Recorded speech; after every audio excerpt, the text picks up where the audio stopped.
Police হলে পুলিশকে ফেভারিজমের কোনো জায়গা আছে।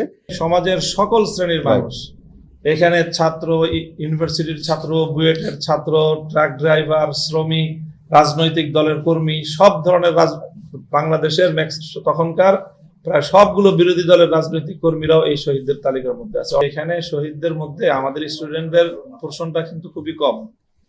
এখানে সমাজের সকল শ্রেণীর মানুষ, এখানে ছাত্র, ইউনিভার্সিটির ছাত্র, বুয়েটের ছাত্র, ট্রাক ড্রাইভার, শ্রমিক, রাজনৈতিক দলের কর্মী, সব ধরনের বাংলাদেশের তখনকার প্রায় সবগুলো বিরোধী দলের রাজনৈতিক কর্মীরাও এই শহীদদের তালিকার মধ্যে আছে। অর্থাৎ একটা সার্বজনীন আন্দোলন যেটাকে বলা হয়, সেই আন্দোলন ছিল যে এখানে নানা অ্যাঙ্গেল থেকে মানুষজন এসেছে এবং শহীদ হয়েছে। আমরা বলতে সার্বিকভাবে কি আপনাদের কোনো চাপ ছিল নাকি আপনারা যা পেয়েছেন সব নিজেদের সিস্টেমটাই দিন?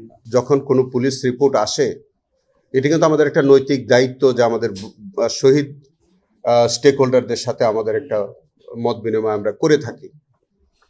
এই কারণে আমাদের তদন্তের স্বচ্ছতার স্বার্থে যে যাতে করে এই তদন্ত কোনোভাবে বিতর্কিত না হয়।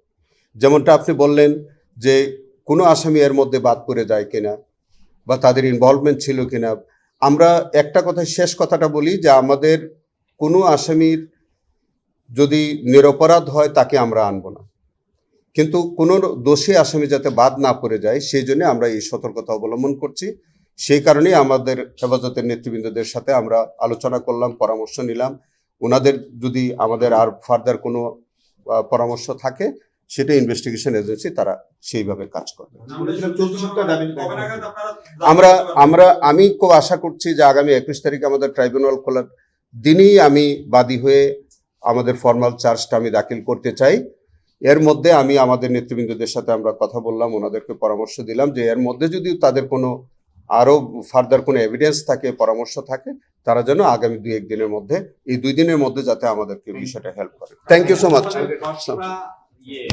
এখন না বলি এটা সহজ হয়, কারণ হচ্ছে আপনাদের একটু আপনাদের কাছে একটা অনুরোধ।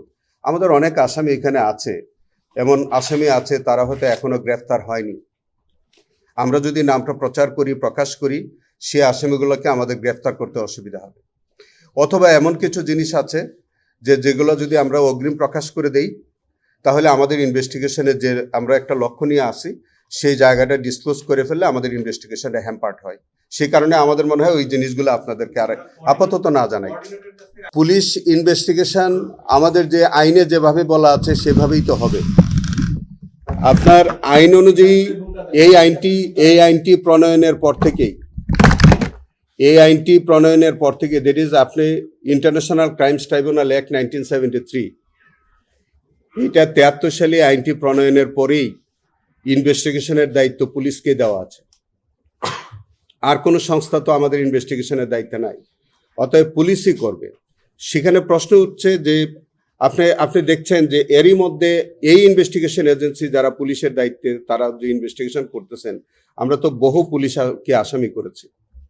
এই পুলিশ ইনভেস্টিগেশন করে পুলিশকে আসামি করছে বহু।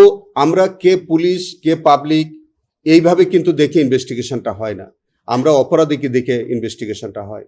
সো ওখানে আপনি এটা মনে করেন, এটা একটা পারসেপশন হতে পারে আপনাদের, কিন্তু আমাদের ইনভেস্টিগেশন এজেন্সি বলেন, প্রসিকিউশন টিম বলেন, আমাদের যে যৌথভাবে আমরা যে কাজগুলি করি, আমরা প্রথমত প্রাধান্য দিচ্ছি আমরা কে অপরাধী, কে পুলিশ, সাংবাদিক, আইনজীবী, ডাক্তার, এইভাবে আমরা দেখি কিন্তু ইনভেস্টিগেশনটা হয় না। অতএব আপনাদের এই আশঙ্কা থাকার কোনো কারণ নাই যে পুলিশ হলে পুলিশকে ফেভারিজমের কোনো জায়গা আছে। এই মামলায় দেখবেন, এই মামলার মধ্যেও দেখবেন যে বেশি সংখ্যক মানুষ কিন্তু পুলিশ। শুরু থেকে প্রসিকিউশন টিম আমাদের সাথে থাকে এবং ওনারা সার্বক্ষণিকভাবে শুরু থেকে প্রত্যেকটা বিষয়ে ওনাদের কনসেন্ট আছে যে আসামি হচ্ছে কেন হচ্ছে।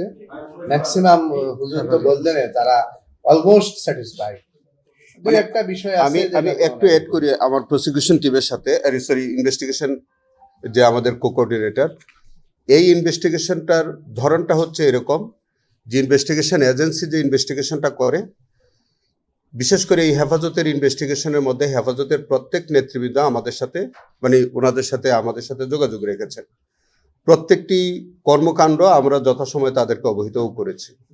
এবং প্রসিকিউশনের পক্ষ থেকেও প্রসিকিউশনের যারা তদন্ত কাজে খুব সহায়ক ভূমিকা পালন করতে পারে এরকম প্রসিকিউটরও কিন্তু আমাদের তদন্ত সংস্থায় নিয়োজিত ছিল, তারাও সার্বক্ষণিক এগুলি দেখভাল করেছেন। এবং বলতে পারেন আপনি এটা যে ইনভেস্টিগেশনের মধ্যে আজকে আমাদের যেসব নেতৃবৃন্দ এখানে দেখছেন আমাদের হেফাজতে ইসলামের, তারা প্রত্যেকটা কর্মকাণ্ড সবসময় তারা খোঁজ খবর নিয়েছেন। আমাদের প্রসিকিউশনের সদস্যরা তাদের সাথে ছিলেন, তারাও যখন যেভাবে আমাদের কাছে পরামর্শ চেয়েছেন আমরা সেভাবে পরামর্শ দিয়েছি। আগামী চলতি সপ্তাহে কি দাখিল হচ্ছে? আমরা খুব আশাবাদী যে আমরা আজকে আমাদের নেতৃবৃন্দদের সাথে কথা বললাম, রিপোর্টের খসড়া সম্পর্কিত তাদের সাথে আমরা একটা প্রাথমিক আলোচনা করলাম। এটা আপনারা জেনে থাকবেন যে